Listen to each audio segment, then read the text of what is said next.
न्यौछावर गरेकी थिए। जब छोरो मर्यो उसको सम्पत्तिको त्यहाँ केही होड चलेन। धन सम्पत्तिलाई प्रभु येशूले काँडाको रूप दिनुहुन्छ।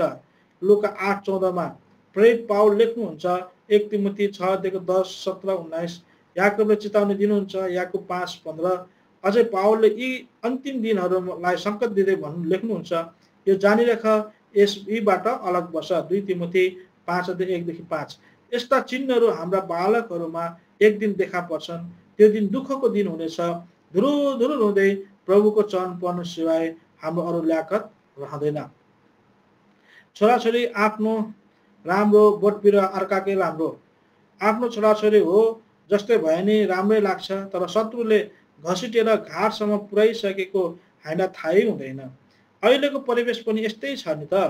वातावरण धमिलो पार्ने अनि हामी मान्छे नै युवा युवतीहरू नशालु पदार्थको अनैतिक कुराहरूको बन्धनमा परे अँध्यारोभित्र हराइसकेको छ।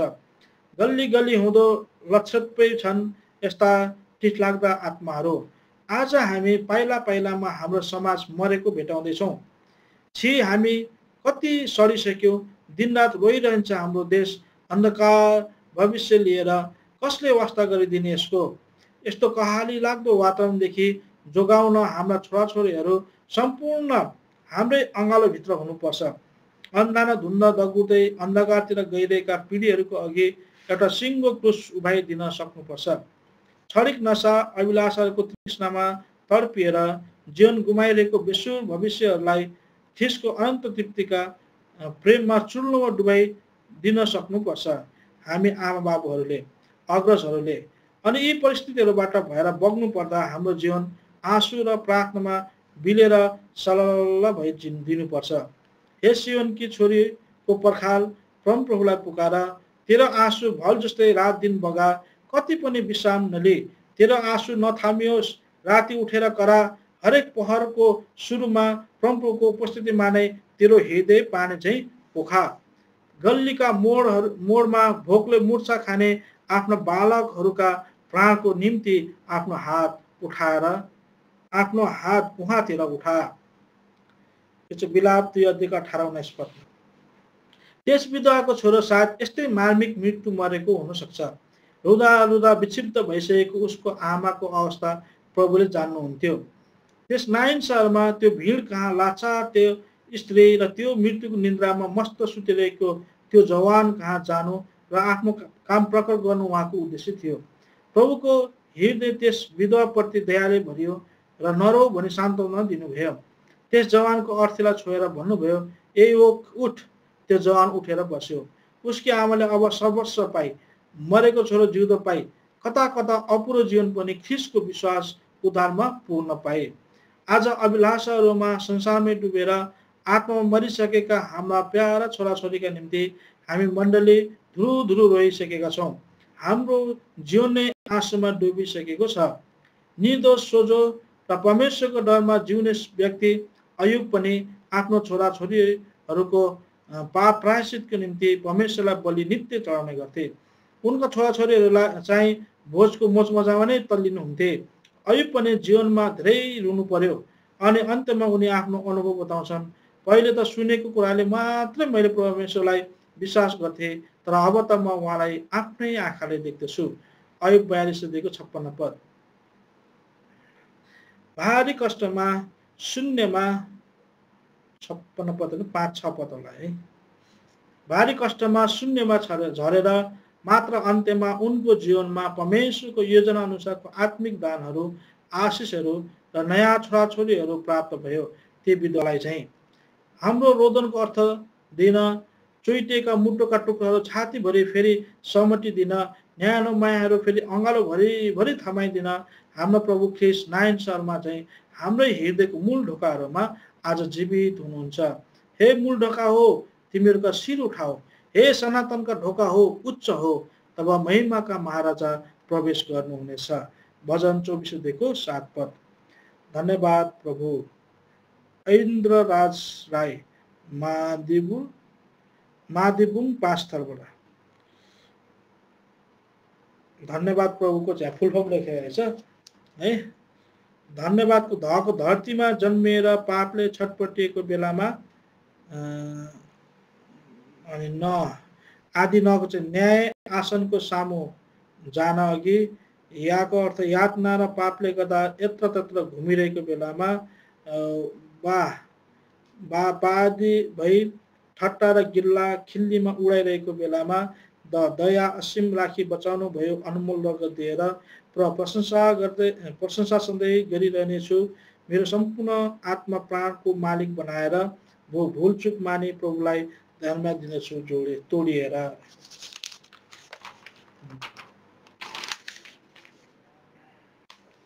अब आयो युवा स्तम्भ है, प्रभुको अनुकरण गर्दै भनेर है।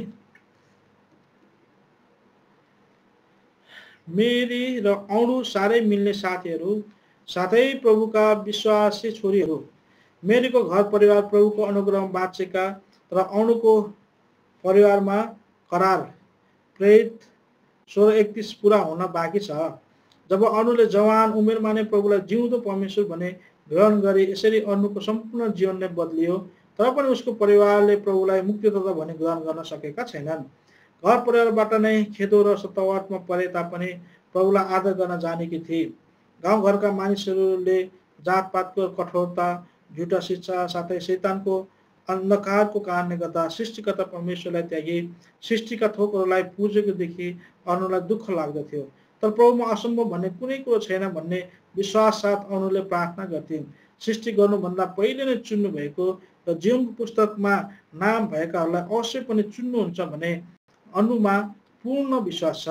उपदेशक 3:1 अनुसार सबै कुराको निम्ति समय छ प्रभु भन्नुहुन्छ। जब अणु आफ्नो गाउँघरमा जान्थे त्यहाँ केवल सांसारिक कुराहरू नै ज्यादा हुन्थे। नचाहँदा पनि उनी ती कुराहरूमा हिस्सेदार हुन पुगे। यसैले जब अणु सेवामा जान्थे प्रभुका विश्वासीजनहरूलाई भेट्ने गर्थे, तब अणुले आत्मिक कुराहरूको नै इच्छा राख्थे। मेरीको परिवारले उद्धार पाएको कारणले गर्दा जब अणु मेरी कहाँ जान्थे, उसको आमा बाबाको व्यवहारको नम्रतादेखि प्रभावित हुन र मेरीका आमा बाबाले प्रभुका वचनहरू सुनाउँदै प्रभुमा स्थिर रहने आश्वासन दिएको कारणले गर्दा अणु आनन्दित हुन्थे। तर पनि मेरीलाई चाहिँ सेवा समिति जाने कुनै इच्छा हुँदैन थियो। अणुले जोड दिए सेवामा जानको निम्ति किनकि आज विशेष सेवा जवान छोरीहरूको भएको कारणले गर्दा मेरी तयारी भई अणुसँग सेवामा लाग्छिन्। बाटामा ती दुई कुराहरू गर्दै लाग्छिन्। हेर अणु अस्ति पनि कति लुक्दा लुक्दै पनि चर्चका अङ्कल आन्टीहरूले देखिहाल्नुभयो नि, किनभने मेरो पहिरन राम्रो थिएन। अरू बेला पनि मलाई त्यही पहिरनमा भेट्नुहुन्छ, तर कुनै त्यो दिन मलाई अनौठो प्रकारको डर र ग्लानीले सतायो। साँच्चै मैले आफ्नो पहिरनद्वारा प्रभुको अनादर गर्दैछु झैँ लाग्यो र मलाई उहाँले सम्झाउनु भयो, प्रभुका दास दासीहरूलाई त नराम्रो लाग्छ भने प्रभुलाई झन् कति अनादर हुन्छ होला है। म काम गर्नेछु, मलाई कसले रोक्न सक्छ। एशिया 43:13। अणुले मेरीको कुरामा समर्थन दिँदै भन्न थाले, हेर मेरी हामी जवान उमेरमा छौँ, शरीरको अभिलाषा भन्ने कुरा हामीमा हुनु स्वाभाविक नै हो। तर पनि प्रभुले आफ्नो वचनमा भन्नुभएको छ, तर प्रभु येशू ख्रीष्टलाई धारण गर र शरीरको अभिलाषा पुरा गर्नलाई अघिबाटै तयारी नगर। रोमी 13:14। हामी शरीर र संसारमा छौँ, तर हामीमा संसार पस्न नसकेको होस् भने प्रभुमा प्रार्थना गर्नुपर्छ। उहाँले नै हामीलाई सहायता गर्नुहुन्छ। हाम्रो मण्डलीमा जवान छोरीहरूको सेवा कामबाट धेरै नै आशिषित हुन्छौँ, किनभने प्रभुका दासी सम्मा आन्टीले प्रभुमा कसरी स्थिर रहनुपर्ने सो कुराहरू वचनद्वारा भन्नुहुन्छ। साथै प्रभुका सेवा गर्ने छोरीहरू, जवान हाम्रा प्रिय दिदीहरू साथै साथीहरूको साँचो गवाईहरूबाट प्रभुमा नै कसरी लागिरहनु पर्ने रहेछ ती कुराहरू जान्न सक्छौँ र हाम्रो आत्मिक जीवनमा हामी सबै एकतामा प्रेम सहित रहेर प्रभुको पहिलो आज्ञालाई पालन गर्दै प्रभुमा बनिनुमा सहायता पाउँछौँ। अनि हामी धेरै कुराहरू बुझेर अन्धकारको तमाम शैतानिक शक्तिबाट टाढा रहन सक्छौँ। जब ती दुई सेवामा पुग्छन्, साँच्चै स्थितिद्वारा पनि आशिषित बनेको अनुभव गर्छ प्रत्येक छोरीहरूले। साथै मेरीले यही प्रार्थना गर्छ, प्रभु आज तपाईँ मसँग बोल्नुहोस्। म यस्तो हठी र अनाज्ञाकारी भए पनि मलाई तपाईँ प्रेम नै गर्नुहुन्छ भन्ने विश्वास छ। त्यस दिनको सेवामा गवाई पनि जवान दिदीले नै दिनुहुन्छ। व्यवस्था 22:5, 1 तिमोथी 2:9, 1 तिमोथी प्रणु प्रणु मुक्तान माउन्ट पिसका प्रार्थना भवन दार्जिलिङबाट छ। 1 तिमोथी 4:12 पद, हितोपदेश 31:30 पद। यी वचनहरू पाएर उनले पनि कसरी आफ्नो पहिरन सठिक पार्न सके भन्ने कुराहरू बताए। साँच्चै यो वचनले मेरीको हृदयलाई कायल पार्छ र मनमनै पश्चातापी हुन्छ र अबदेखि उसो आफ्नो पहिरनद्वारा पनि प्रभुलाई आदर गर्छु भन्ने निश्चय गरे र प्रभुले म जस्तो तुच्छलाई पनि प्रेम गर्नुभएको जाने उनका दुई आँखाबाट अविरल आँसु बहन थाल्छ। साथै यी वचनहरूले पनि प्रत्येक युवा युवतीहरूको हृदयलाई स्पर्श गरे, प्रभुको आज्ञालाई पालन गरे अभिलाषाबाट भाग्नु पर्ने कुराहरू स्पष्ट हुन्छ। हिन्ना 14:15, वनसङ्ग्रह 179:9 पद, 1 तिमोथी 4:12 पद, 2 तिमोथी 2:22 पद, उपदेशक 12:1 पद अनि उपदेशक 12:14 पद।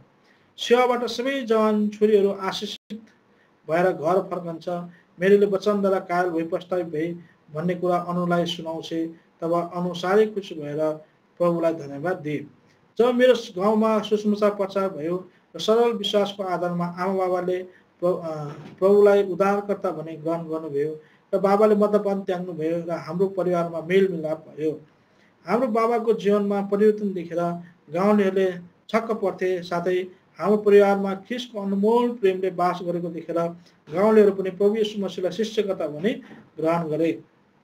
प्रभुलाई पाएपछि बाबा पनि मेहनती हुनुभयो र यसरी घरकै बारीमा सागसब्जी उमारेपछि सधैँ गाई वस्तुमा प्रशस्त आशिष दिनुभयो र आज हामी यो अवस्थामा छौँ। यसरी म पनि सन्डे स्कुल जान थालेँ र प्रभुलाई ग्रहण गरेँ र म जति जवान हुँदै गएँ त्यति नै मेरो जीवनमा अभिलाषाले बास गर्न थाल्यो र म हटी र अनधिकारी हुँदै गएँ।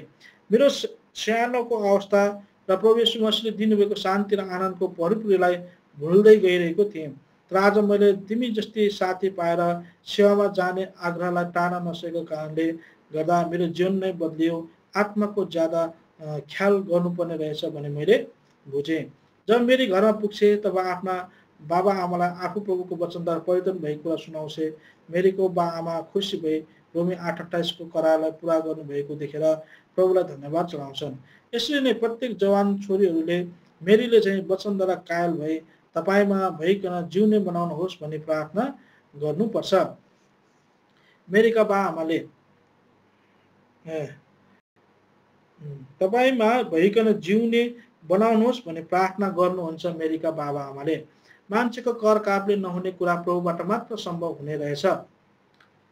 प्रभु येशू मसीहको प्रेम अद्भुत र अचम्मको छ।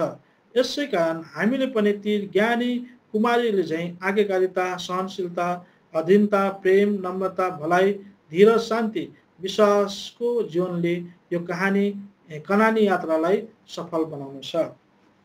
यति नै रहेछ है। यहाँ सानो अब एउटा लेख रहेछ कर्म भनेर, याकुब ठठाल, एन्ट्युक प्रार्थना भवन, झापा, नेपालबाट।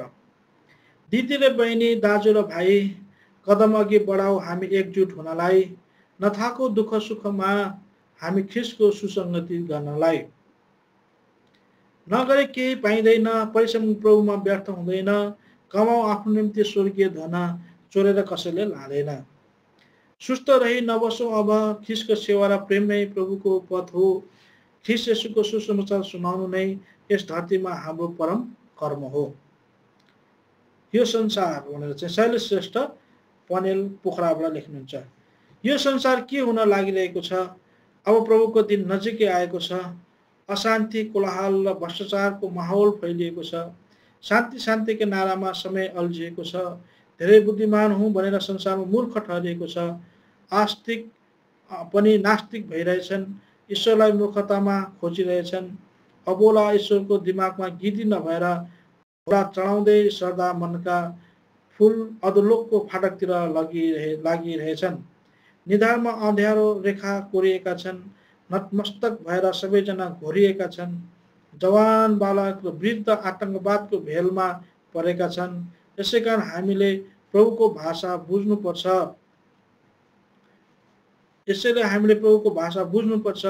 तुरैको रचनात्मक शब्दलाई सुन्नुपर्छ। भ्युजेर अब त प्रभुको आगमनको प्रेमी बन्नुपर्छ। जिउँदो प्रभुको पछि लागि सेवा गर्नुपर्छ। दुःख कष्ट सहेर विश्वासलाई कर्ममा उतार्नुपर्छ।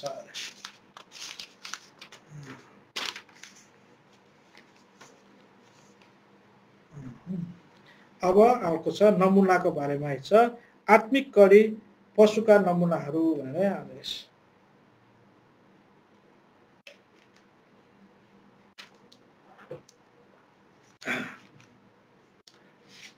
यो चाहिँ हाम्रो बिके छेत्री रोगोबाट लेख्नु भइरहेछ। परमेश्वरको ज्ञान र युक्तिहरूसित विश्वका महान र सामर्थ्य ज्ञानहरूले आज न त भोलि कसैले माफ गर्न सक्दैन औ सकेको छैन पनि। प्रभु येशू ख्रीष्ट यस भौतिक संसारमा एक महान ज्ञानी अवक्ताको रूपमा आउनुभयो। प्रभुले पिताको ज्ञान प्राप्त गरेर महान शिक्षाहरू यस संसारलाई दिनुभयो। नबुझ्ने अज्ञानीहरू आजको संसारमा मात्र होइन तर ती समयमा पनि लक्षाप्य थिए। बाइबलको आधारमा के यिनी सिकर्मीका छोरो होइनन्? यिनलाई यी सबै कुराहरू कहाँबाट प्राप्त भयो? मत्ती 13:55-57 पद। यस्ता महान ज्ञानी संसारमा भएका पापहरू उद्धारक एक अवक्ताले संसारमा आदर नै पाउनु भएन। आदर नदिनेहरूमा सायद हामी पनि हौं। यिनै महान ज्ञानी प्रभुले संसारमा शिक्षा दिनुहुँदा पशुहरूलाई आधार बनाई ईश्वरीय दृष्टान्तहरू राख्नु भएको छ। यी पशुहरू हामी नै हौं भन्नमा अत्युक्ति नहोला। यस्ता पशुहरूबारे बाइबलको आधारबाट संक्षेपमा हेरौं। प्रथम पशु चाहिँ कुकुर गरे। मत्ती 7:6 पद 15:26 पद। कुकुर एक गृहपालित पशु हो। साथै सबैले रुचाएर पाले तापनि यसले आफ्नो पूर्व स्वभाव त्यागेको हुँदैन। पुरानै स्वभावमा त्यो फर्केर जान्छ। प्रभुले हामीलाई नयाँ स्वभावमा हुर्कने पवित्र जीवन दिनुभएको छ। विवेकहीन कुकुरलाई हाम्रो पवित्रता जोगाउन यस पशुको उदाहरण राख्नुहुन्छ। पवित्र र अपवित्र कुराको महत्त्व यस कुकुरले बुझ्दैन र हामी पनि कुकुर चाहिँ हुनु भएन। दोस्रो चाहिँ सुँगुर। सुँगुर एक घृणित पशु हो। दुर्गन्ध मात्र मन पराउने, मैलो कुचिलोतिर मात्र नजर लजाउने र नै हाम्रो मानव स्वरूप जीवन यस सुँगुरलाई दिएर महत्त्वहीन नपार्ने प्रभुले उदाहरण दिनुहुन्छ। एकचोटि पाएको त्यो मोती रूपी जीवनको सुरक्षा गर्नु हाम्रो कर्तव्य हो। तेस्रो जनावर चाहिँ भेडा। मत्ती 10:6 पद, यूहन्ना 18:12 पद। बडो नम्र र दीन स्वभावको र सबैको गुणी पशु भेडाको विशेषता देखिन्छ। बरालेर हिँड्दा शत्रुको हातमा पर्छ कि भन्ने एउटै भेडाको सधैँ चिन्ता प्रभुले गरिरहनु भएर चेलाहरूलाई हराएको भेडा खोज्न पठाउनुहुन्छ। ती हराएका भेडाहरू हामीहरू नै थियौं। झुटा गोठालाको हातमा नपरौं, उहाँको आवाजतिर कान लगाऊ भनेर भेडा झैं सोझो नम्र बन्ने उदाहरण दिनुभएको छ। चौथो पशु गधा। मत्ती 21:2 पद, यूहन्ना 12:24 पद। धोबी घाटहरूतिर गधा देख्दा यस्तो लाग्छ कि यो कति सानो जन्तु हो, तर हाम्रो प्रभुले यही गधालाई नै आफ्नो सवारीको निम्ति लिनुभयो। गधाको बछेडो बडो बदमास र चञ्चल्य स्वभावको हुन्छ। यसलाई अधीनमा ल्याउन चर्कै पर्छ। खुब मेहनत गरे पश्चात मात्र पुरा गधा बनाएर काममा लगाउन सकिन्छ। यसैले प्रभुले यही बछेडा ल्याउने चेलाहरूलाई हुकुम दिनुहुन्छ। यो काम चेलाहरूका निम्ति कठिन थियो। गधा चाहिँ हामी पनि प्रभुको वचन अनुसार हिँड्नुपर्छ। हाम्रो जीवन र गधाको जीवन हिजो आज एकै छन्। प्रभुलाई हाम्रो खाँचो परेको छ। पाँचौं ब्वासो। मत्ती 10:16 पद, यूहन्ना 12:14 पद। घुरेनको हिलोमा हाम्रो आधा जीवन व्यतीत भएर प्रभुले मोतीसरको जीवन दिएर यसै हिलो रूपी संसारमा एक सुन्दर साक्षीको रूपमा राख्नु भएको छ। हामीलाई भेडा झैं नम्र बनाई ब्वासहरूको मध्येमा नमुना बन्न राख्नु भएको छ। ब्वासहरूले पनि यी आदर्श भेडाहरूबाट जीवन पाउन् भन्ने इच्छा राख्नु भएको छ। छैटौं जना चाहिँ ऊँट भन्दैछ। मत्ती 23:34 पद। लामो र अस्वाभाविक शारीरिक गठन भएको ऊँट देख्दा आश्चर्य नै लाग्छ। आज हामी अरूको साना साना भुलहरू देख्दैनौँ, मान्छेलाई खुसी पार्न सेवा गर्छौँ। ठुलोभन्दा ठुलो कुरा भुल बचाउँछौँ, तर ससाना कुराहरू केलाएर ठुलो पार्छौँ। सदुकी फरिसीले अन्धा अगुवा बनेर भूषणा झैँ साना कुराहरू कोट्याएर उँट झैँ ठुल्ठुला भुलहरू पचाउनुहुन्न। प्रभुबाट धिक्कार भने नमान्नलाई पहिला आफैलाई जाँचेर दिनु पश्चातापि बन्दै रहनुपर्छ। 7औं स्याल अरे लुका 13:32 मत्ती 8:20 पद। प्रभुले हामीलाई स्वर्गीय शिक्षा दिनका निम्ति प्रयोग गर्नुभएको पशुहरू मध्ये स्याल अन्तिम हो। धुत्याइमा खप्पिस यस पशुको कर्मकाण्ड बारे बताइरहन आवश्यक छैन। सारा जीवन यसले मानव जातिलाई र आफ्नै समाज मण्डलीलाई ठगिरहेको हुन्छ। हामीले पनि वर्तमान समयमा परमेश्वरको वचनलाई साधन शिक्षाको रूपमा मात्र प्रयोग गरिरहेको कारणले मण्डलीका शिर ख्रीष्ट प्रभुलाई ठगिरहन्छौँ। यस संसारको एक उत्कृष्ट अवक्ता बनेर प्रभु आउनुभयो, तर उहाँलाई कसैले बुझेनन्। उहाँ भन्नुहुन्छ, गएर त्यस स्याललाई भन भनेर। हामी पनि एक प्रकारका सदुकी फरिसीको खमीरको रङले पोतिएका स्यालहरू हौँ। आज हाम्रै जीवनमा पनि यस कुरालाई भित्र प्रवेश गर्न दिनु हुँदैन। प्रभुले चर्चा गर्नुभएको 7वटा पशुहरूको दृष्टान्तलाई चिन्तन मनन गर्न आज हामीलाई नितान्त आवश्यक छ। यस भौतिक संसारमा भएका पापीहरूलाई उद्धार गर्न आउनुहुने एकमात्र मुक्तिदाता ख्रीष्ट प्रभुले हामीबाट आदर पाउनै पर्छ। है यति नै जनावरको बारेमा यति नै है। अब यहाँको छ ठुलो काम र आँट ठुलै आशा राख भनेर। यो चाहिँ एलिसा राई बेतेल प्रार्थना भवन लप्चूबाट लेख्नु भएको छ। विलियम केरी ख्रीष्टको काममा उत्साही भएर काम गरे भावी सन्तानको माझ उत्साहको कारण बन्ने एकजना महान व्यक्तिले व्यक्त गरेका अभिव्यक्ति यस्तो थियो, ईश्वरको निम्ति ठुलो काम आँट अनि उहाँबाट ठुलै कामको आशा पनि राख। यी महान व्यक्ति 28औं शताब्दीका एक महान व्यक्तित्व थिए। आत्मिक अन्धो भारतवासीहरूको आँखा खोलिदिने विलियम केरी हुन्। साँच्चै उनले बडो उत्साहसित ठुलो कामको आँट गरे अनि त्यसलाई पुरा पनि गरे। केरीलाई पहिलोचोटि भारतमा आउँदा भारतमा शासन गर्ने इस्ट इन्डिया कम्पनीले भारतको भूमिमा टेक्न दिएन। यसर्थ तिनी एउटा पोर्चुगाली बस्तीमा गए। त्यसपछि डच उपनिवेश श्रीरामपुरमा गए, तर तिनको विश्वासले हरेस खाएन। तिनले त्यही एउटा छापाखाना खोले अनि बढी परिश्रम गरेर तिनले बाइबललाई भारतका धेरै भाषामा अनुवाद गरे। त्यस समयमा केरीले स्थापना गरेको छापाखानाबाट मात्रै 20,000 प्रति बाइबल निकालियो। अन्त यत्रो भाषामा बाइबल अनुवाद गर्ने व्यक्ति के विद्वान थिएन होला? के उसले केही गरेर संसारको ठुलो नाम कमाउँथेनन् होला? के आफ्नो जीवनलाई त्यस दुःखमय सङ्घर्षमा गुजार्नुभन्दा धेरै धन कमाएर यस आराममा बिताउँथेनन् होला?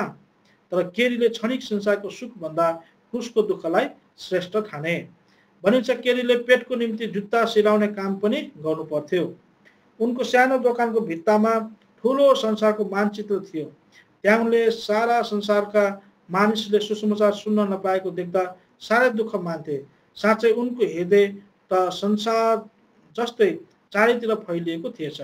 अनि उनले सम्झने गर्थे, कसैले यो गर्नै पर्छ, तर कतै प्रभुको इच्छामा त्यो कसै त मै पो हो कि भन्ने विचार गर्थे। अनि ख्रीष्टको इच्छामा त फेरि केरी पनि रहेछन्। अहो कस्तो चौडा हृदय! हामी पनि केरीले झैँ उहाँका निम्ति ठुलो काम आँटौँ अनि ठुलै कामको आशा राखौँ। बाइबलले पनि बताएको छ, काम ठुलो र जग्गा फराकिलो छ। नेहमिया 4:19। यसर्थ यहाँ केरी जस्तै काम गर्नेहरू चाहिएको छ। हामी मध्ये पनि धेरै हौला यी कामहरूका निम्ति उहाँले चुनेकाहरू। तर कतै चुनेकोहरूको हृदय त यस आराम, संसारकै अहोदा, संसारकै मोज मजामा चाहिँ चारैतिर संसार झैँ फैलिएको छैन? कतै चुनिएकाहरूको हृदय प्रभुको निम्ति साँगुरो भन्दा पनि साँगुरो भएको त छैन? यो प्रश्नले तपाईँ र मलाई हल्लाउँछ। हामीसँग क्रमको मात्र कम हुँदा हामी निरुत्तर हुन्छौँ, तर पनि प्रभुको काम गर्ने सौभाग्यलाई नगुमाऊ। एलिजा राई बेतेल प्रार्थना भवन लप्चूबाट।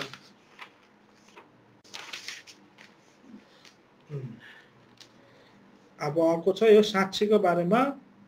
अरू साथीहरू क्रिस्चियन धर्म मान्ने भए पनि बाइबलको प्रथम पुरस्कार भने फेरि मैले नै थाप्ने गर्थेँ अरे। चन्दनेदेखि ख्रिस्ट येशूसम्म। मैले तिमीलाई गर्भमा रच्नुभन्दा अघि नै चिनिसकेको थिएँ र जन्मनुभन्दा अघि नै मैले तिमीलाई अलग पारे। यसको लेखक चाहिँ एमजी लिङदोङ श्रीमती रूपस्ती आलिए बढी लेख्नु रहेछ है। कालिम्पोङको बाद धारामा जुलाई 1944 सालमा राजकुमार दियालीको एक कट्टर हिन्दू परिवारमा जन्म भएको थियो। एक धार्मिक परिवारमा जन्मेका हुनाले दियालीज्यू पनि सानैदेखि धार्मिक प्रवृत्तिका थिए। धर्मप्रति तिनको यस्तो आस्था देखेर परिवारमा हुने दैनिक पूजापाठको भार आमा बाबुले पनि तिनलाई नै सुम्पेका थिए। बिहानै उठी स्नान आदि गरी पूजापाठ गर्नु त तिनको आदतै बसिसकेको थियो। पूजा गर्ने सामग्री टलक्क टल्काई रातो तुलले आभूषित गर्थे। पूजापाठपछि घरका सबैलाई दर्जा अनुसार ढोक गरी प्रसाद बाँड्थे। यो तिनको गर्वसित गर्ने दैनिक कार्य थियो। यो बाहेक सधैँ नै नुहाएर आफ्नो निधारमा कानमा घाँटीमा सेतो चन्दन घस्थे, जसले गर्दा तिनले पढ्दै गरेको स्कुल MUSI का शिक्षक र विद्यार्थीहरूले ए चन्दने भनेर बोलाउँथे। यो नामले तिनी लज्जित हुँदैन थिए, बरु गर्वित हुन्थे अनि चन्दनको गुणगान नै गर्थे। सानैदेखि यस्तो प्रकारको धर्ममा लोलिन रहे पनि तिनको भित्री हृदयमा भने डरको अनुभूति भइ नै रहन्थ्यो। मृत्यु पश्चात हाम्रो आत्मा कहाँ जान्छ, के हुन्छ भन्ने चिन्ता उठ्दा कहिलेकाहीँ आफूभन्दा ठुला अथवा धर्मगुरुलाई सोध्ने गर्थे।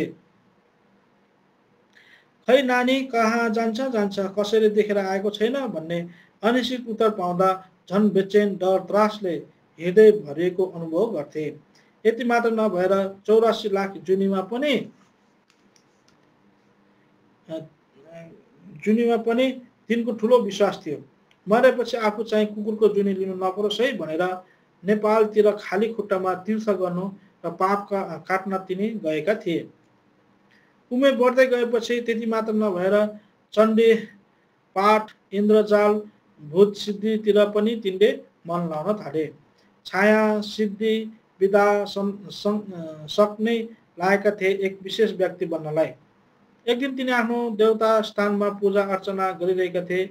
अचानक देवीले तिनलाई दर्शन दिएको अनुभव तिनले गरे र तिनी मूर्छित भई भुइँमा दङ्ग लडे। तिनको होस खुलेपछि तिनको बाबाले आनन्दित भई भने, छोरो, हाम्रो परिवारमा तिमी धन्य हौ। तिम्रो भक्ति भाव र पूजा अर्चनाले देवी प्रसन्न भई तिमीलाई यसरी दर्शन दिनुभयो। उहाँलाई अझ सन्तोष तुल्याउनु त रगतको बलि चाहिन्छ। अब के बलि चढाउने? छोरा, तिम्रो औँलामा सियोले घोची रगतको बलि चढाऊ। तिमी अब स्वर्ग जान सक्छौ। यसबारेमा तिमी अब चिन्तित हुनु पर्दैन। तर देवीको दर्शन पाएपछि एउटा कुरा के भयो भने तिनी त्यस बेला 9औं श्रेणीमा का छात्र थिए र वार्षिक परीक्षा दिएका थिए। सधैँ श्रेणीमा प्रथम आउने छात्र त्यो बेला दोस्रो स्थानमा झरे। यस विषयमा दियालीजुकै शब्दमा पढौं। देवीको दर्शन पाएको साल आफूलाई पहिलो स्थानदेखि घटेर दोस्रो स्थानमा झर्दा म असन्तुष्ट भएँ। मनमा नै विचार गरे, खोइ धर्म कर्म पूजा पाठ रीतिथिति सबै मान्दै आएँ, तर आखिरी वर्षमा चाहिँ दोस्रो स्थानमा झरे। यी कुराले म निराश बने। यसैबीच उनको बाबुको बाबु बित्नुभयो। दाह संस्कारको रीति रिवाज पछि अस्ति खरानी चाहिँ डोकोले छोपेर राखियो। अब पुरोहित बाजेले भने, नानी, थोरै दिनपछि यसलाई हेर्नुपर्छ। त्यस खरानीमा जुन प्राणीको पाइलाको छाप पाइन्छ, मरेर जानेले 84 लाख जुनीमा कुन जुनीमा जन्म लिनुभएछ सो थाहा लागिहाल्छ है। समय पुगेपछि डोको खोलियो र पुरोहितले भने, तिम्रो बाजेले चराको जुनी पो लिनुभएछ, हेर त चराको खुट्टाका छापहरू। म छक्क परे र सम्झे, मैले पनि यसरी नै जुनी फेर्नु पर्ने रहेछ। यो घटनाबारे तिनी अझै भन्नुहुन्छ, हाम्रो घरको छेउमा झाल्नेर एउटा सानो रुख थियो। बिहानै एउटा चरा आई सानो मिठो स्वरमा केही समयसम्म गाउँथ्यो, कराउँथ्यो, उफ्रन्थ्यो अनि म मक्ख भएर श्रद्धापूर्वक सम्झन्थे, हेर मेरा बाजे चराको जुनी फेरेर आएछन्। आफ्नो स्कुल SUMI को बारेमा दियालीज्यू भन्नुहुन्छ, मैले पढेको स्कुल एक मिसन स्कुल हुनाले बाइबल पढ्नै पर्थ्यो। प्रभुको प्रार्थना गर्दा हामीलाई दिनभरिको रोटी दिनुहोस् भन्नुको साटो म दिनभरिको भात दिनुहोस् भन्ने गर्थेँ, किनकि मलाई रोटी पटक्क मन पर्दैन थियो। अरू साथीहरू ख्रिस्टान धर्म मान्ने भए पनि बाइबलको प्रथम पुरस्कार भने फेरि मैले नै थाप्ने गर्थेँ। तिनका कतिपय साथीहरूले भने यसु ख्रिस्ट एक जादुवाला हुन्, उनी भारतमा आई जादुको शिक्षा विद्या सिकी आफ्नो देशमा गई अचम्म कामहरू गरेका हुन् भने तिनलाई भन्थे। मात्र त्यति होइन, ख्रिस्टान धर्म एक सानो धर्म हो भने तिनीहरू भन्थे। दियालीज्यू आफै भन्नुहुन्छ, अब म बढ्दै जाँदा कतिपय घटनाहरूद्वारा मेरो धर्मप्रतिको आस्था श्रद्धा भक्ति बिस्तारै हराउन थाल्यो र ईश्वर नै छैन भन्ने नास्तिकवादतिर म ढल्कन थालेँ। ईश्वरको अस्तित्वप्रतिको विश्वास मात्र एक काल्पनिक कुरा हुन्। मानिस जाति कुनै भए त्रासका कुराहरू जस्तै बिजुली आकाशमा चम्कदा त्यसको ज्वालो भुइँमा खस्दा अथवा घाम पानी वा हिंस्रक पशुहरूबाट जोगिन एउटा बाँच्ने उपाय खोजेको मात्र हो। वास्तवमा ईश्वर भन्ने वस्तु नै छैन। यसरी चन्दनेदेखि नास्तिक भई मेट्रिक पास गरेपछि म दार्जिलिङ गभर्मेन्ट कलेज पढ्ने भएँ, विज्ञानको छात्र भएर। अब कलेजियन भई सिनेमा, सिगरेट र जवानीका अभिलाषामा चुल्लोमा डुबे। दिनमा 50-60 वटा सिगरेटको धुवाँ उडाउने पहिलेको चन्दने अब चेन स्मोकर भए। कलेजको एक घटनाबारे स्मरण गर्दै तिनी अझै भन्नुहुन्छ, सिंहमारीदेखि नर्थ पोइन्ट कलेजको होस्टेलबाट एक रात भागेर पिक्चर हेर्न जाँदा कब्रस्तानको बाटो भएर फर्कनु पर्यो। बाटोमा मलाई प्रेतले पछाए झैँ लाग्यो र पहिलेको जानेका मन्त्रहरू भट्टाए के हुन्थ्यो। ख्रिस्टानहरूको येशूलाई पटक्कै नचाहने व्यक्ति साह्रो परेको बेला एउटा साथीले दिएको रोजरी माला सम्झे। छामी हेरे गोजीमै रहेछ र त्यही रोजरीले प्रेतलाई हिर्काइ पठाए अनि फेरि माला टिपी एक सासमा होस्टल पुगे। कलेजको पढाइसकेपछि ईश्वरको सम्बन्धमा तिनको एउटा नयाँ विचारधारा पलायो। यो पृथ्वीलाई नियन्त्रणमा राख्ने निश्चय नै एउटा सुप्रिम पावर छ, जसलाई मानिसहरूले विभिन्न नामले बोलाउँछन्। जस्तै अङ्ग्रेजीमा पानीलाई वाटर, हिन्दीमा जल, लेप्चामा उङ भन्ने विभिन्न नामाकरण गरे पनि आखिरमा चिज त एउटै हो। यसरी चन्दनेबाट नास्तिक हुने व्यक्ति अब सुप्रिम पावरको विचारवादी भए। कलेजको पढाइ सिद्धिएपछि दियालीज्यूलाई फेरि सिनेमाको हिरो बन्ने सुर चल्यो। यही कल्पनाहरू सजाई तिनी मुम्बई पनि पुगे, तर हिरो बन्न कहाँ पाउने र। आखिरमा हिरो बन्नु त कता हो कता स्टिल फ्लेमिङ कम्पनीमा काबुली चनाहरू चबाउँदै दिनहरू गुजार्नु पर्यो। मुम्बईबाट फर्किएपछि अब तिनलाई नोकरी नगरे स्वतन्त्र भई काम गर्ने विचार आयो। दियालीज्यू त्यसपछि गान्तोक आए र त्यहाँ लाल बजारको ठाडो लाइनमा आरके दियाली वास रिपेयरिङ नाउँले एउटा घडी बनाउने दोकान खोले। यसै बीचमा तिनको एक ख्रिस्टान परिवारकी केटीसित बिहे भयो। तिनकी पत्नीले आफ्नो ख्रिस्टान विश्वासको सम्बन्धमा यसरी आफ्नो विचार व्यक्त गर्छिन्, म ख्रिस्टान घरमा जन्मी हुर्केकी भए तापनि ख्रिस्ट येशूको साँचो परिचय म आफै आएकी थिइनँ। तर जे भए पनि सन्डे स्कुलमा गई बाइबलको वचन सुनेकोले परमेश्वरको डर भन्ने मनमा लागि नै बस्थ्यो। अब जवानी कालमा अन्य धर्मको व्यक्तिसित मेरो बिहे हुन पुग्यो। दियालीज्यू कसरी ख्रिस्ट येशूको परिचयमा आउनुभयो भने श्रीमती दियालीज्यूले नै भन्दै जानुहुन्छ। बिहे भएपछि जेठा छोरा जन्मदा उसको नाम राख्ने विषयमा भने दोधारमा पर्यो।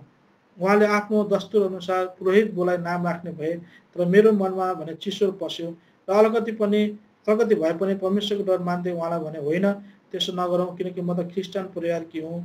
बरु हाम्रै मण्डलीका दाजुभाइहरूलाई बोलाइ सानो सङ्गति गरौँ होइन, उहाँहरूले नानीको नाम पनि राखिदिनुहुन्छ। त्यसो भन्दा उहाँ सहमत हुनुभयो। सानो सङ्गति राखियो। त्यसबेला स्वर्गीय थोमस नाम्चु, स्वर्गीय डिपी प्रधान अनि आउनुभएको थियो, जो अहिले हामीहरूको बिचमा हुनुहुन्न। यो घटनापछि मेरा पतिले पनि येशू ख्रिस्टको विषयमा अझ जाने कोसिस गर्नुभयो। यस विषयमा उहाँको रुचि बढ्दै गयो। यताउता सङ्गतिमा हिँड्न सुरु गर्नुभयो र बाइबलमा सन्देश सुन्दै बुझ्दै जान लाग्नुभयो।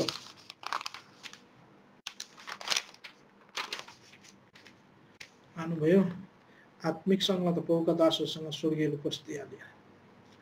एक दिन यसै नै सङ्गतिमा जाँदा प्रभुका सेवक मामा एमजी लिङदोनबाट उहाँले पनि स्पष्ट प्रकारले परमेश्वरको वचन सुन्नुभयो र सत्य कुरो बुझ्नुभयो। सत्य कुरा यही थियो कि मानिस जाति आमा गर्भबाट नै पापमा जन्मिआएका हुन्छन् हेर्नुहोस्, म अधर्ममा उत्पन्न भए र पापैमा मेरी आमाले मलाई गर्भधारण गरिन्। वर्णसँग 51:5 पद। हाम्रो धर्म कर्म फोहोर लुगा चाहिँ छन्। एशिया 64 को 6। मानिस जातिको मुक्तिको लागि परमेश्वरको पुत्र यसु ख्रिस्ट आउनुभयो। सरी, अनि कलवरीको डाँडामा आफ्नो प्राण दिइहाल्नुभयो। उहाँले क्रुसमा बगाउनु भएको रगतमा मात्रै पापीको पापलाई धुने शक्ति छ, अधिकार छ। यी बाहेक अरू कुनै नाउँले अथवा ईश्वरले मानिसको पाप क्षमा गर्न सक्दैन। न त अरू कसैबाट मुक्ति छ, किनकि स्वर्ग भने मानिसहरूमा अरू कुनै नाम दिएको छैन जसबाट हामीले उद्धार पाउन सक्छौँ। प्रेरित 4:12 पद। उहाँको पुत्र येशूको रगतले हामीलाई सब पापबाट शुद्ध पार्छ। पहिलो यूहन्ना 1:7 पद। सरी,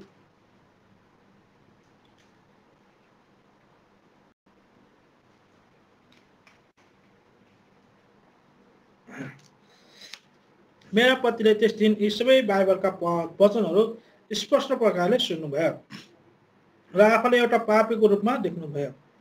अब म यस पापबाट फर्किनु पर्ने रहेछ भन्ने कुरोलाई बुझ्नुभयो। त्यसपछि उहाँले पनि त्यस दिन ख्रिस्ट येशूलाई उद्धारकर्ताको रूपमा हृदयमा ग्रहण गर्नुभयो अनि येशूको रगतले आफ्नो जन्मदेखिको पाप धोइ माग्नुभयो। ख्रिस्टलाई उहाँले त्यस दिन एउटा जादुवालाको रूपमा होइन अथवा ईश्वरहरूमध्ये एउटा जस्तो मानेर पनि होइन, तर पापबाट छुटकारा दिने, आनन्द शान्ति दिने, मृत्युपछि अनन्त जीवन दिनुहुने एक साँचो र जिउँदो परमेश्वरको रूपमा ग्रहण गर्नुभयो। त्यो दिन मेरा पति बडो खुसी र आनन्दित भई घर आउनुभयो। अनि त्यो दिनदेखि नै लगातार बाइबल अध्ययन र प्रार्थना र सङ्गतिमा लगातार लागिरहनु भयो। यसरी चन्दनीदेखि ख्रिस्ट येशूसम्म आए तिनी साँचो परमेश्वरलाई भेटाउन पुगे अनि राजकुमार दियालीदेखि तिनी रूपस दियाली हुन पुगे। यसु ख्रिस्टलाई पाएपछि तिनको जीवनको मोड नै बदलन पुग्यो। ती नयाँ भइहाले, तिनको लक्ष्य नै नयाँ भयो। अब तिनको जीवनको लक्ष्य नै आफूले विश्वास गरेको परमेश्वरको सेवा गर्नु थियो। त्यहाँदेखि उता त दियालीज्यू प्रभुको नम्र सेवक हुनुभयो, मात्र गान्तोक वरिपरि होइन र टाढो टाढो पर्ने। अब तिनी प्रभुको सन्देश सुनाउन हिँड्न थाले। घर सेवाहरूतिर पनि आफूले बजाउन नजाने पनि गिटार, हार्मोनियम, पेट्रोम्याक्स बोकेर निर्दिष्ट स्थानतिर लैजानुहुन्थ्यो अनि फेरि ल्याइदिनुहुन्थ्यो। दियालीज्यू अनन्त आज्ञाकारी सेवक हुनुहुन्थ्यो। उहाँको आज्ञाकारिताको विषयमा बेला बेला प्रभुका दास एमजी लिङदुङ अझै थप्नुहुन्छ। रूपस भानिस एकदमै आज्ञाकारी हुनुहुन्थ्यो। प्रभुको सेवाको लागि तिनले कहिले नाइ भनेनन्। कतिपल्ट तिनी दोकानमा व्यस्त हुन्थे। त्यहीको बिचमा पनि आवश्यकता परेपछि जब उनलाई भानिस आज फलानु ठाउँमा जानुपर्ने तपाईँ भ्याउनुहुन्छ कि भन्दा उहाँ त्यति नै बेला दोकान बन्द गरेर हुन्छ म भनेर तयार हुन्थे। उहाँको दोकानको माथिको सानो कोठा हाम्रो लागि प्रार्थना घर जतिकै थियो। हामी त्यहाँ धेरैपल्ट प्रार्थना बस्ने गर्थ्यौँ जबसम्म उनलाई परमप्रभुले यस नाशवान देहबाट उठाइ लैजानु भएन। तबसम्म उनी दुःख, बिमार, कमी, घटी जीवनको सबै परिस्थितिलाई पन्छाउँदै प्रभुको सेवा गरि नै रहनुभयो। आफ्नो पतिको मृत्युको दिनलाई सम्झँदै श्रीमती दियाली अझै भन्छन्, 11 तारिक जुन महिना 1994 को दिन चानबारी सेवा घरमा एउटा पवित्र विवाहको सेवा थियो जहाँ बिमारीले थलिनु भएको निकै भएको थियो।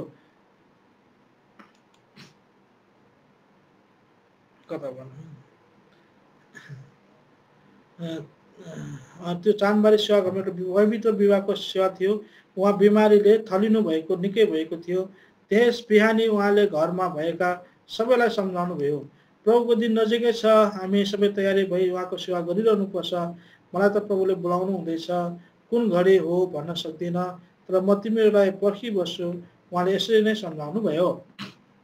विवाह सम्पन्न भयो। सेवामा वचन पनि उहाँ आफैले नै दिनुभयो।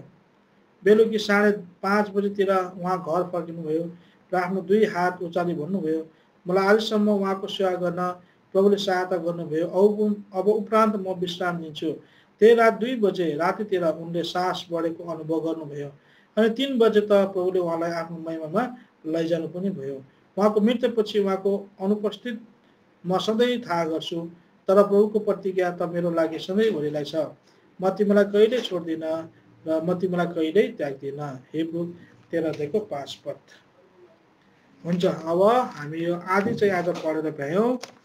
अब भोलि प्रभुको इच्छा भयो भने हामी यही समयमा फेरि यता यो 19 पेजदेखि उता हामी पढ्नेछौँ है। सबैजनाले जतिजना अनलाइनमा बसेर सुनिदिनु भयो तपाईँलाई आशिष पाउनु भएको छ। प्रभुलाई धन्यवाद होस्, तपाईँलाई धन्यवाद यो समय चाहिँ समयमा बसेर मेरो साथमा तपाईँहरूले यो जिउँदो पानी सुनिदिनु भएको लागि। हुन्छ, अब जाँदा जाँदै फेरि एउटा नोटिस, हाम्रो जिउँदो पानी यो डिजिटल फर्ममा अनलाइनमा आउँदै भएको कारणले गर्दा जिउँदो पानीबाट एउटा अनुरोध छ, जतिजना यो जिउँदो पानीको तपाईँहरू जिम्मेवार हुनुहुन्छ, एजेन्टहरू हुनुहुन्छ, तपाईँहरूले छिटोभन्दा छिटो तपाईँहरूको आफ्नो वाट्सएप नम्बर चाहिँ पठाइदिनुहोस्, ताकि यो वाट्सएप नम्बर पठाएको खण्डमा तपाईँलाई जिउँदो पानीबाट दाजु बिनेहरू दाजु केपीहरूले तपाईँहरूलाई वाट्सएपमै तपाईँहरूलाई यो जिउँदो पानीको युजर आइडी र अनि पासवर्ड पठाइदिनुहुन्छ, जसबाट तपाईँले आज हेर्न सक्नुहुन्छ। अनि जो जति तपाईँको मण्डलीमा सदस्यहरू छन् यो जिउँदो पानीको, उहाँहरूलाई तपाईँले यो आइडीहरू दिन सक्नुहुन्छ। यो अब यो हप्ता भन्दै भित्रै नै होला, यो हप्तामा चाहिँ जिउँदो पानी आउँदैछ नयाँ अनलाइनमा। त्यसको लागि तपाईँले छिटोभन्दा छिटो आफ्नो नम्बरहरू उपलब्ध गराइदिनु हुन अनुरोध गरिँदैछ है। हुन्छ, अब हामी अन्तिम प्रार्थना गरौँ। प्रभु धन्यवाद दिन्छु, तपाईँले हामीलाई यो सुन्नु सौभाग्य दिनुभयो, हामी जिउँदो पानी पढ्नमा तपाईँले सहायता गर्नुभयो, अगुवाई गर्नुभयो, धन्यवाद दिन्छौँ। तपाईँको प्रियहरूलाई पनि संसारको विभिन्न ठाउँमा बसिकन आज यो लाइभ अनलाइनमा सुन्ने यो मौका तपाईँ दिनुभयो, यहाँ तपाईँले आशिष दिनुभएको छ, धन्यवाद दिन्छौँ। अब तपाईँको इच्छा भए अब यो आदिभर पढिएको छ र फेरि पढ्नुपर्छ, तपाईँले सहायता मात्र गर्नुहोस्। तपाईँको उपस्थिति, तपाईँको अनुग्रह दया हामी चाहन्छौँ, सहायता गर्नुहोस्। प्रार्थना छ, अन्धकार शक्तिलाई समर्थन बाँच्छौँ, सघाउँ भन्नुहोस्। जो त्यो रेकर्ड गरिएको छ, अब तपाईँको प्रियले अझै अरू सुन्दै जानुपर्छ, अझै यसबाट तपाईँले अनुग्रह तपाईँले दिनुहोस्। अनि यो वचनद्वारा तपाईँको नाममा काम भएका हुन्, यो जिउँदो पानी आज सधैँ साँच्चै तपाईँको प्रियको हृदयमा बगिरहन सहायता मात्र गर्ने काम सुन प्रार्थना गर्दै धन्यवाद छोटो बिन्ती प्रार्थना प्रभु येशू मसीहमा पिता सुनिग्रहण गर्नुहोस्। आमीन। प्रभु यीशु ख्रीष्टको अनुग्रह, परमेश्वर पिताको प्रेम, पवित्र आत्माको संगति बिचमा सारा विश्वको बिचमा अनि जिउँदो पानीको विषयमा सबै कुरामा तपाईँको परमेश्वरको आज अनि हिजो आज अनि सधैँभरि एक समान बनिरहेका हुन्। आमीन। जय मसीह। सबैजनालाई धन्यवाद।